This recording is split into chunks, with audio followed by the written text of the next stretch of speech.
This is Carl from National RV Detroit. I'm going to show you your Kodiak Ultralight model 186E.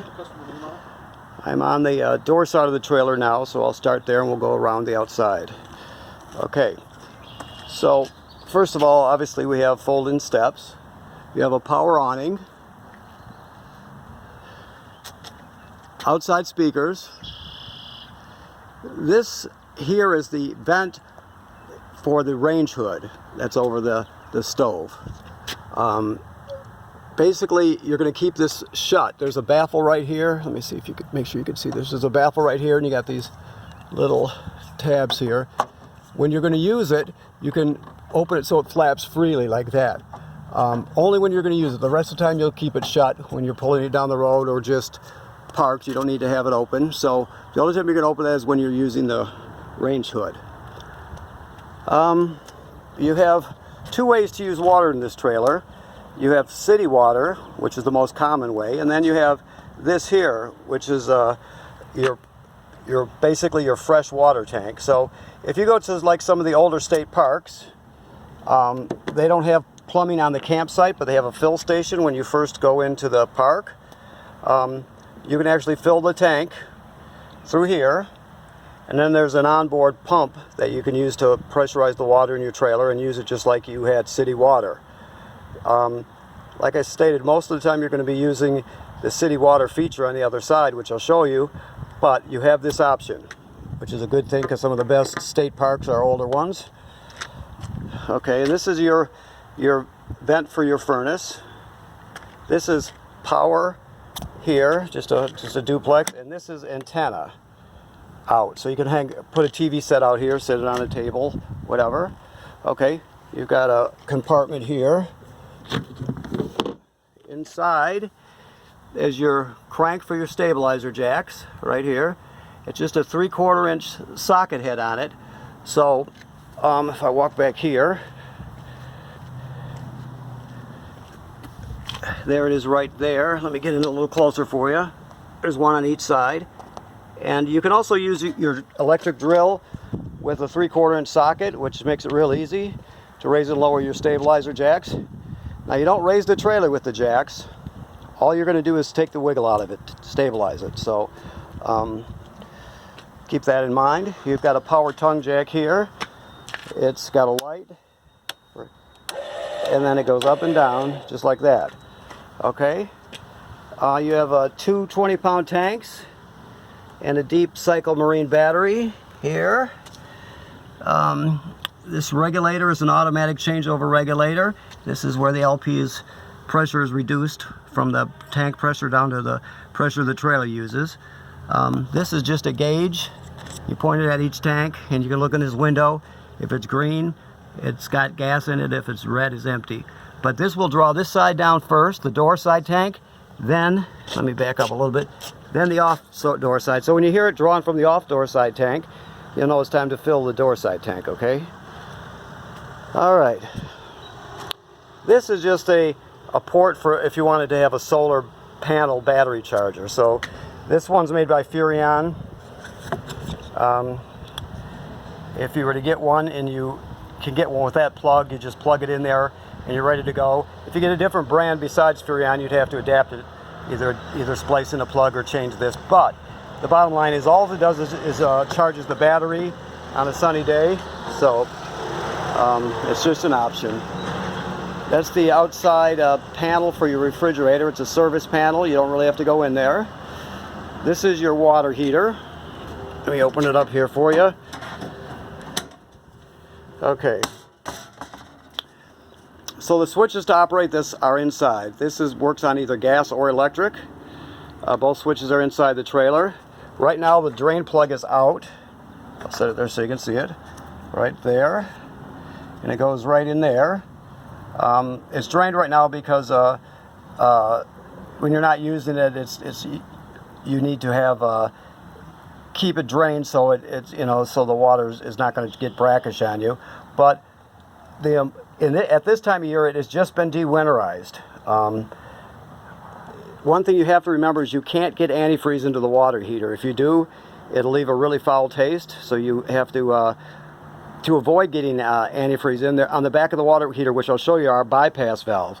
And basically what happens is when you're pumping the antifreeze in to winterize the trailer, you can bypass the water heater so it won't pump any antifreeze into the water heater. It's very important that you bypass it before you put any antifreeze in the system. I'll show you that when we get inside.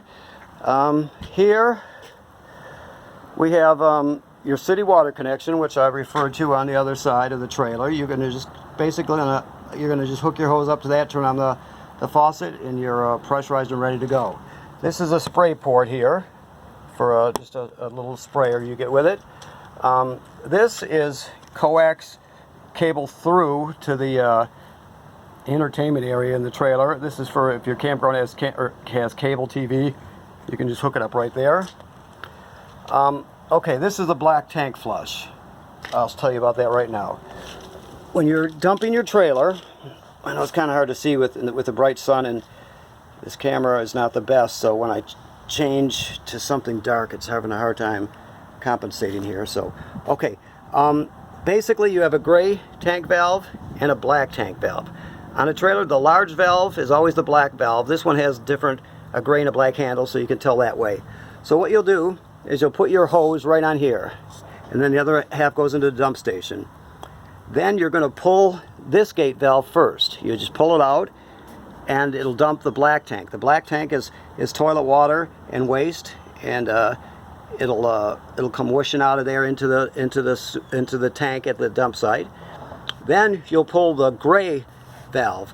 The gray valve is sink and shower water, so it's dirty water. It's just not as dirty as the black water, obviously, so it cleans the hose out a little bit better.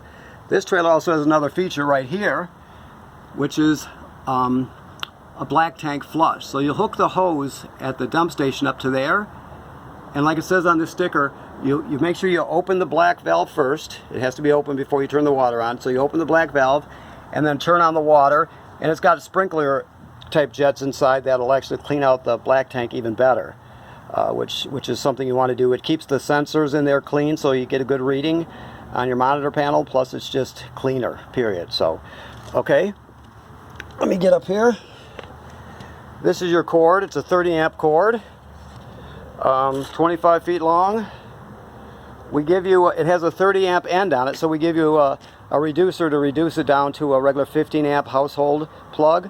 Just keep in mind, if you plug this in at home, you can run everything in the trailer except the air conditioner. The air conditioner draws more than 15 amps, and it'll eventually pop a circuit breaker if you run it.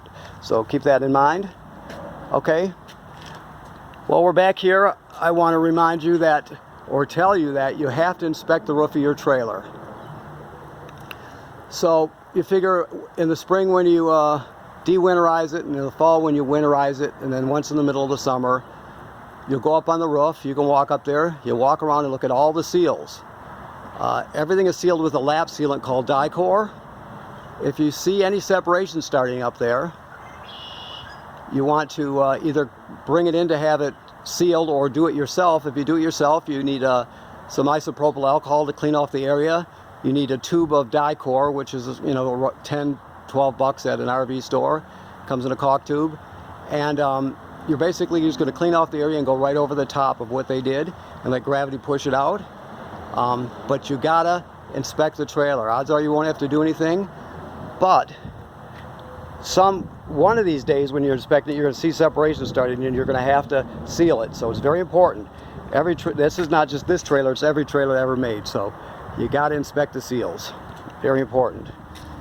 Okay, this is your rear bunk. I'm going to use this one to demonstrate. It's kind of hard to hold the camera and do this at the same time, so I'll do my best. You're going to go like this. Move this back, like so. Then you'll come over here and do the same thing. Okay, so it's going to come on down here, so let me just ease it on down. It's not real heavy. Okay, so let me back up so you can see it. Okay. Then you're going to go to the inside and put the pole in. So let me go in there. Okay. If you can see, let me back up a little bit. I've got the mattress has got a crease in it. So the mattress is folded over, if I bring this back, over the the crossbow and the pole. So I'm going to just put this on here like this. Wait, let me get my camera on there, sorry. Put that on there like that. I'm going to push this back. This is just like a pop-up trailer works. Then you're going to go up to here and push this in and go like that. And that's it. You adjust the mattress into place, pushing it back a little bit. And that's it. That's all you do. Very simple. To fold it back up, you're going to remove this. Whoops, sorry. Remove this. Bring down the bow. If I can see that, I'm sorry. Put the bar there. Then you're going to fold it back over, like so. Excuse my camera work again, but I'm wrestling with this at the same time I'm doing it. So you get it like that. So if you can see, let me pull this back so you can see it. The bars are right there in the crease. So you go like that. Then we're going to go back outside. I'm going to pull this loose. When you're out, you would have pulled this skirting down, by the way, when it's in the open position. Okay, let me see if I can do this while holding this camera. Let me give it a shot. Okay, so you have to tuck it in. So I'm going to set the camera down for a second.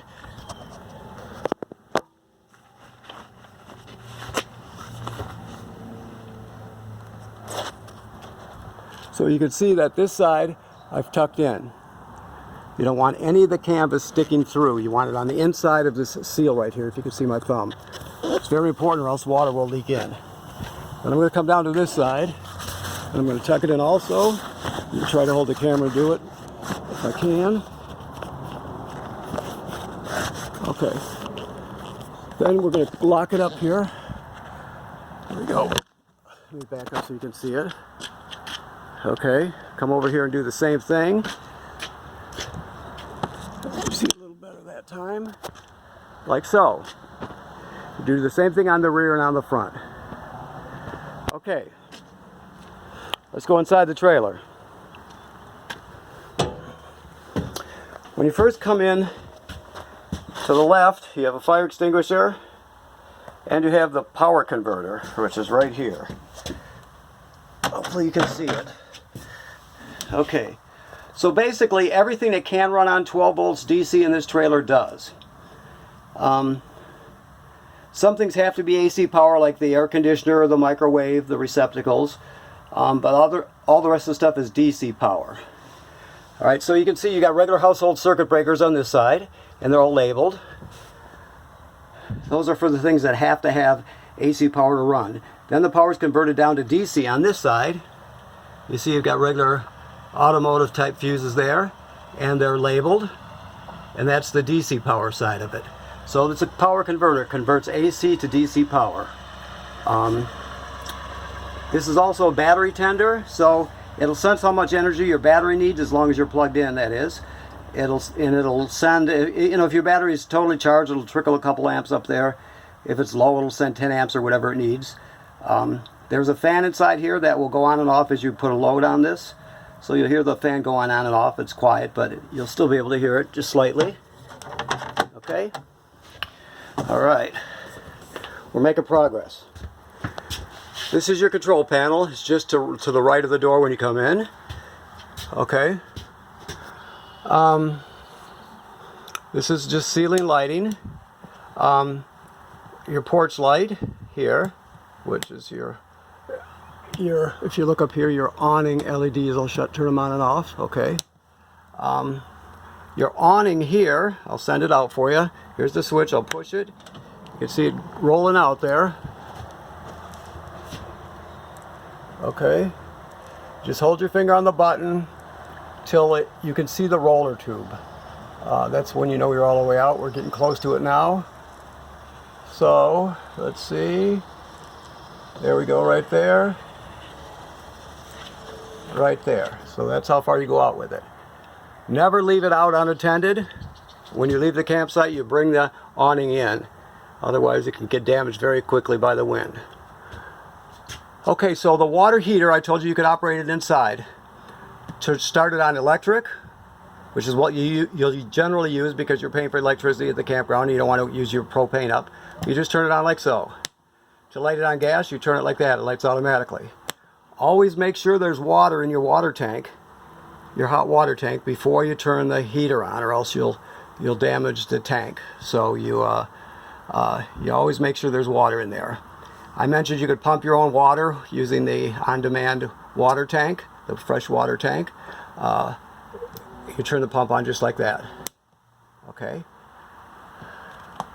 Now these are how you test your levels. Basically, your battery, you can see everything lights up, it's charged. Your fresh water tank is the next one. It's empty.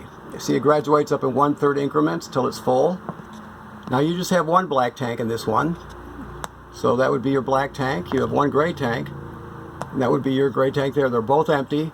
And like I said, once you get, it graduates up in 1/3 increments. Once you get about 2/3 of the way, you're going to start thinking about dumping it. Okay? This default light is in case your water heater doesn't light. You can tell by that light. Okay? It still lights automatically. Just like the furnace, it makes 3 attempts to light. The refrigerator makes 3 attempts to light. So does the water heater. It generally will light the first time you try it. Okay. Your range has a sparker to operate it. So basically you're going to turn it on, then you're going to spark it. You see they lit? Right? That's all there is to it. You just turn the sparker clockwise. Now, to light the oven, it's a little different and more difficult. I just want to look down here real quick and see what we got. So this one you have to use a grill lighter to light. So you have to trust me when I say back there, because you can't see very well, is a pilot light.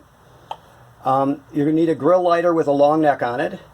What you'll do is you'll come up here to the oven knob, let it focus. You go to pilot, you'll depress it like that, and then you'll light the pilot light, which is back there. Let me see if I can get a better view of it. So you light the pilot light, and when it lights, you'll hold it for 10-15 seconds to heat up the thermocouple. Then you go to whatever operating temperature you want with the oven. It'll cycle through like a regular oven, but when you shut the oven off, the pilot light will go off, and you have to relight it every time you use the oven. Okay? All right. The faucet works like any other faucet. This is your range hood I was telling you. I showed you the vent on the outside, but you got a fan and light. Microwave works like any other microwave. Your refrigerator is an automatic refrigerator. Now this is gas absorption.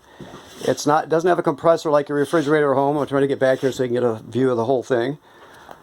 So therefore it'll run on electricity, 110 AC, or it'll run on LP gas. Right now it's on electricity, but let me shut it off here. There's only one button for this. So basically electricity takes parameters. So when you turn it on, it always looks for electricity. And when it finds it, it'll use the electricity for energy. If it can't find electricity, it'll switch to gas. Right? You have to have your tanks on, obviously. So if you're at a campground running on electricity and you have a power failure, it'll automatically switch over to gas so you can't spoil the food. If you're not plugged in, you can turn it on and it'll light on gas, and you can pull it down the road on gas. Okay, let's just let you look at the inside here. This trailer was lightly used, I guess you would say. Everything looks pretty much new. Okay. Now, I mentioned that you cannot get antifreeze into the water heater. So I'm going to give you a little bit of a lesson on that, on this water heater. You're going to have to educate yourself. You can learn on, with YouTube videos, manufacturers' videos are the best way to learn. But everything is held together by number 2 square-headed screw. And you got the screw, and let me see if I can. And you need a square-headed bit, like that. Okay. So one out. Take the other one out. Let it down. Alright, so this is the back of the water heater. Okay, so right now this water heater is in camping mode. That means the water heater is not bypassed. The way you can tell is this valve right here. Whichever line the valve handle is parallel with is the line that's open. So right now the water will come in, it goes into the water, or the water will come in this way, goes into the water heater, heats up and comes out. Now if you're about to pump antifreeze in it in the winter time or late fall, you would change this valve. You would put it to this position right here. Therefore it's in line with this line here, which is called a bypass line. And you can see it goes from the cold side to the hot side, but it will not allow the water to go into the tank, or the antifreeze in this case to go into the tank. So you've now bypassed it. You always do that before you put antifreeze in the system, and you keep it bypassed till you flush it out by hooking your fresh water up on the outside and opening all the faucets and flush the toilet and the shower and everything till you get nothing but clear water. Then you can put it back to camping mode for the summer. Okay, right now it's ready to be camped. Okay, all right. You'll have to educate yourself a bit more on this, but you draw the antifreeze into the system using your pump. Okay. All right, so basically this is radio. It's Furrion. You can see you got two zones, 1 and 2. 1 is inside the trailer, 2 is on the outside. You also get a remote with it with the same, buttons on it, so you can use the remote. It's AM and FM. You can stream off this USB here. It has Bluetooth, so you can hook up wirelessly with your phone or tablet and play music that way. And it just has generally normal functions, bass and treble and all that sort of thing. So this also plays DVDs and CDs. It does not play Blu-ray CDs, or DVDs, I'm sorry, Blu-ray DVDs, but it plays regular ones, and it'll play CDs also. That is your TV mount, and there's the wires to hook up to it, obviously. And there's plug and the video out right there. You can see the green light is on, which is the way you want it. That means it's actually a signal booster for the digital antenna, which is if you don't have it on, see, I can shut it off by pushing this button. It's hard to see, but you want it on and you'll get a really good picture, otherwise you won't. This is the antenna here. It does not go up and down. It's right by the radio here. But you can spin it on the roof to fine-tune it. Okay. There's another piece to this antenna. I saw it here somewhere. Oh, right here. This is the part that goes on your TV, just so you know. Okay. This couch jackknifes flat. I'll show you that. I'm just going to grab it and go like that. And it jackknifes flat to a bed. This table will turn into a bed. You just remove the poles, you pull them out of the mounts. You let the table sit on these cleats right here, if you could see it right there. And then you use the back cushions to fill in the space, and you got another bed. So you got the front bunk, the back bunk, you got the jackknife couch, and this, so you can sleep quite a few people. All right. Here we are with the furnace thermostat. It's just an analog thermostat. When it's all the way to the left and it clicks, it's off. To turn it on, you just go like that. You probably can hear it running. Right? It'll light automatically. To turn it off, you bring it all the way over, and then you want it to click like that. So as soon as I click that, the flame went out on the furnace, but it'll still run for a minute or two to purge itself. That's normal. Okay. The air conditioner works just sort of like a window air conditioner. You got 2 speeds that run just the fan, and 2 speeds that run the air conditioner with the compressor. So, and of course that's your thermostat. Now there's no heat on this. Some of them have a heat strip. That's why they show you heat, but you rarely see them installed. It's sort of an aftermarket thing, and it's not really valuable to you because you have a furnace, so you rarely see that. Okay, and also carbon dioxide smoke detectors, and there should be one more detector. Here we go here, right below the refrigerator. This is the propane detector. I'll set it off for you. If that goes off, you want to go outside. You want to turn off the gas and figure out what's going on. It should always be green like that. If it's not green, you want to get it serviced, okay? All right. You have escape window here. You just pull the red. This one is actually not latched, so you just basically pull these open and push the window out, and you can just roll out. And good luck. Hopefully you land on your feet. Okay. All right. Okay, I think I've covered everything. I'm sorry about the camera work, but I think I got everything. So, okay, yes. So, thank you for buying your trailer from National RV Detroit. And if you have any questions, you can call us and we can talk you through it. Just don't hesitate to call us, and we'll take care of your issue if we can. Okay? Thank you.